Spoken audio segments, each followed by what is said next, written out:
Assalamualaikum warahmatullahi wabarakatuh. Baiklah teman-teman, pada kesempatan kali ini kita akan menulis sambil belajar, yaitu menulis suatu hadis dalam kitab Arba'in Nawawi yang menjelaskan tentang niat. Bunyi hadis tersebut, An Amirul Mukminina Abi Hafsin Umar bin Khattab radhiyallahu anhu qala sami'tu Rasulullah sallallahu alaihi wasallam yaqul innamal a'malu binniyati wa innamal likulli imri'in ma nawa faman kana hijratuhu ila Allahi wa rasulihi wa hijratuhu ila Allahi wa rasulihi faman kana hijratuhu lidunya yusibuha al-mar'atin yankihuha fa hijratuhu ila ma hajara ilah. Dalam kitab ini Imam Yahya bin Syarifuddin An-Nawawi menjelaskan dala al-hadisu ala anna niyata mi'yarul litasfihil a'mal.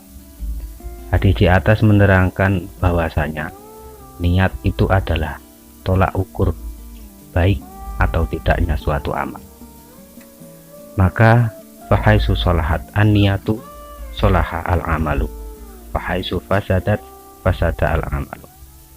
Maka apabila suatu niat itu baik, amal pun akan menjadi baik.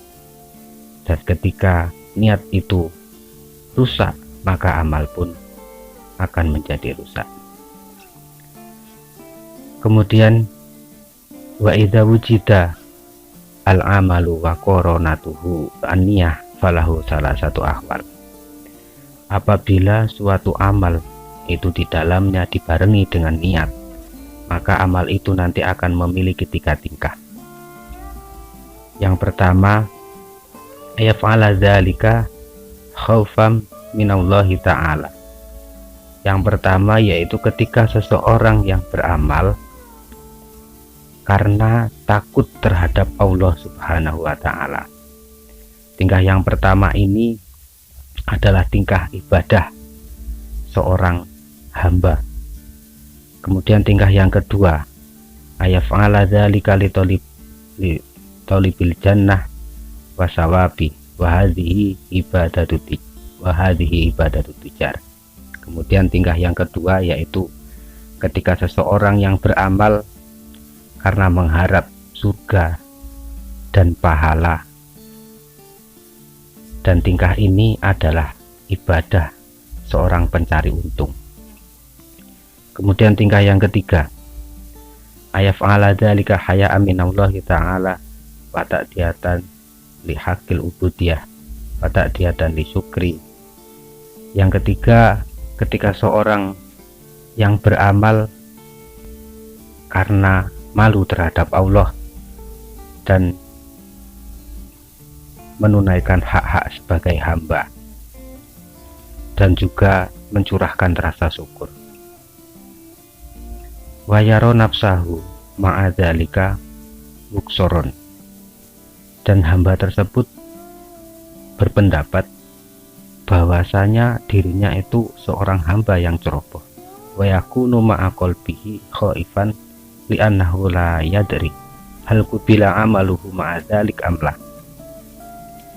Dan besertaan itu, dalam hati seorang hamba itu merasa takut bahwasanya dia tidak tahu apakah amalnya itu diterima oleh Allah ataupun nanti amalnya ditolak oleh Allah. Wa hadhihi ibadatul akhyar. Tingkah yang ketiga ini adalah tingkah ibadah bagi orang-orang yang terpilih. Ilaiha asara Rasulullah lima qalat lahu Aisyah radhiyallahu anha. Untuk tingkah yang ketiga ini Rasulullah Shallallahu alaihi wasallam mencontohkan ketika Rasulullah Shallallahu alaihi wasallam ditanya oleh Siti Aisyah radhiyallahu anha saat Rasulullah melaksanakan sholat lail sampai kaki Rasulullah enggak. Siti Aisyah bertanya, ya Rasulullah, tatakallafa hadza wa qad ghafarallahu laka ma taqaddama min dzambika wa ma ta'akhkhar. Wahai Rasulullah, mengapa engkau masih sibuk melaksanakan ini sedangkan Allah telah mengampuni dosa-dosa yang telah lalu dan dosa-dosa yang akan datang. Qala, Rasulullah pun menjawab, fala akunu abdan syakura. Apakah aku tidak boleh untuk menjadi hamba yang selalu bersyukur? Kemudian untuk menjelaskan tingkah yang pertama, yaitu tingkah ibadah seorang hamba, Imam Yahya bin Syarufuddin menjelaskan, fa'in qila halil afdalul ibadati al ibadatu ma'al khaufi au ma'ar roja. Dan apabila ditanya apakah yang lebih utama itu ibadah yang disertai dengan rasa takut atau ibadah yang disertai dengan rasa mengharap, dijawab qala al-Ghazali rahimahullahu ta'ala. Imam Ghazali menjawab pertanyaan itu, al ibadatu ma'ar roja'i afdol li anna roja' yurasul mahabbah wal khawfu yurasul qanut. Imam Ghazali menjawab, ibadah besertaan dengan suatu harapan atau ibadah besertaan dengan harapan itu lebih utama, karena harapan itu akan menimbulkan rasa cinta, sedangkan ketakutan itu akan menimbulkan rasa terputus dari rahmat Allah. Cukup sekian, semoga bermanfaat. Wallahu a'lam. Wassalamualaikum warahmatullahi wabarakatuh.